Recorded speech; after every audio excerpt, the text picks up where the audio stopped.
या महाराष्ट्राचा बिहार बनण्याची स्थिती आली आहे की एक 3 वर्षाची मुलगी सुद्धा या राज्यामध्ये जर का सुरक्षित राहू नसे शकत.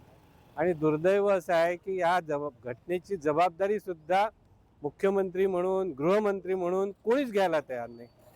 आणि ही घटनेची जरब शासनाची कुठं राहिली नाही आहे. कारण की कालच रात्री पुन्हा एकदा पुण्यामध्ये एका 3 वर्षाच्या मुलीवर 50 वर्षाच्या माणसाने पुन्हा एकदा असा प्रयत्न केला. म्हणजे या सरकारच्या कायदा सुव्यवस्थेचे धिंडवडे या गुन्हेगारांनी काढणं ठरवलेलं आहे. आणि मुख्यमंत्री पेढे वाटून झालमुडी वाढून बंगालचा उत्सव साजरा करतात, पण या दुर्दैवी मुलीच्या लोकांना न्याय देण्यासाठी म्हणून कुठलीही कारवाई करत नाही.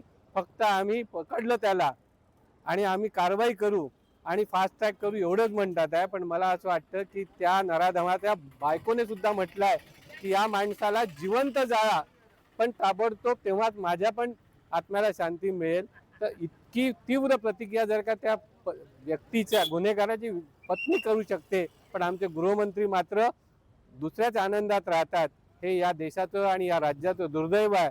शिवाजी महाराजांच्या राज्यामध्ये देशमुखाचे हातपाय तोडले होते, पण हे कायद्याच्या पळवाटामध्ये स्वतःला गुंतवून ठेवून त्या चिमुकलीला न्याय देण्याला दिरंगाई करतात आहे. आमची मागणी आहे की ताबडतोब कुठला नवीन कायदा आणा, पण या नराधमाला शिक्षा झालीच पाहिजे आणि कठोरात कठोर शिक्षा झाली पाहिजे. नरसापूरची ही घटना मानवाला काळिंबा फासणारी आहे. या घटनेमुळे संपूर्ण महाराष्ट्र हादरलेला आहे. एका चिमुकलीवर बलात्कार होतो आणि हे सरकार चुप्पी साधून बसलेलं आहे. चित्रा वाघ अशा खूप बाहेर निघतात. आज महिलांवर अत्याचार होताना चित्रा वाघ कुठे गेले आहे? गृहमंत्री कुठे गेले आहे? मुख्यमंत्री कुठे गेले आहे? अशा नराधमांना शिक्षा देताना का वेळ लावत आहे? का वेळ लावत आहे? यांना अजून काय, यांनी असे नराधम मोकळे सोडून अजून वाट बघत आहे का? महिलांना सुरक्षित ठेवत नाही, महिला सुरक्षित नाही, मुलगी सुरक्षित नाही. आम्हाला घराच्या बाहेर निघण्याची भीती वाटण्यास सुरुवात झालेली आहे. अशा या सरकारचं करायचं का? यांच्याकडून जर होत नसेल, महिला सुरक्षा होत नसेल, बेटी बचाव होत नसेल, तर यांनी राजीनामा द्यायला पाहिजे. गृहमंत्र्यांनी राजीनामा द्यायला पाहिजे, मुख्यमंत्र्यांनी राजीनामा द्यायला पाहिजे.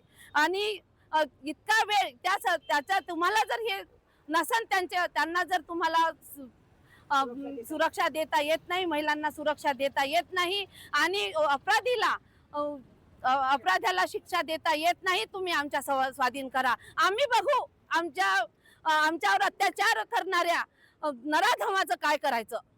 त्याला आम्ही जास्त दिवस वाट पाहणार नाही. तुम्ही ताबडतोब निर्णय घ्या, नाही तर आम्ही महिला शक्ती समोर आल्याशिवाय राहणार नाही आणि यापेक्षा तीव्र आंदोलन केल्याशिवाय राहणार नाही. लवकरात लवकर त्याला फाशी द्या, नाही तर आमच्या हवाले करा.